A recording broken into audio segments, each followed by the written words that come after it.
also quickly bring in my third guest. I'm joined in by Richard Rossow, who's a senior advisor at Center for Strategic and International Studies. Thank you, Richard, for joining in.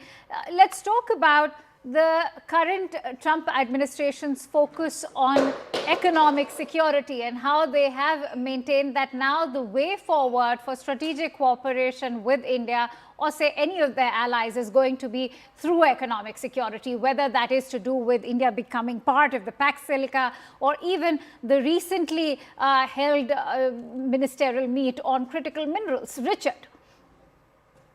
Yeah, I think part of what President Trump is getting at, there is at least a kernel of truth to it. A lot of markets like India do have relatively high tariffs. And of course, India's got a lot of non-tariff barriers as well that have precluded some level of American exports. And so, but a lot of countries that he targeted for tariffs as well, that's not exactly the case. Some of the targets actually had lower tariffs on American goods than what we were threatening to issue with counter tariffs. The great news, at least in the U.S.-India lane, is that the tariffs haven't really meant that much. Yeah, it's 50% kind of a top line, but the applied rate actually is quite a bit lower because there's huge exemptions.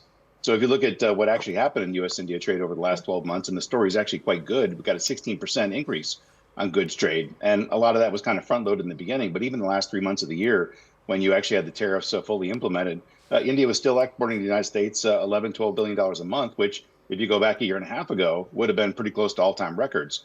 So tariff, certainly it's a tool to play with, and the bite hurts. We did see a little bit of drop in imports from India, but we're overreacting in terms of what these tariffs meant because there was a lot of carve outs for it.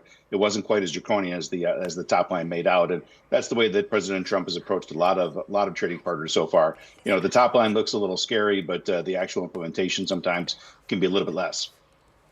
All right, just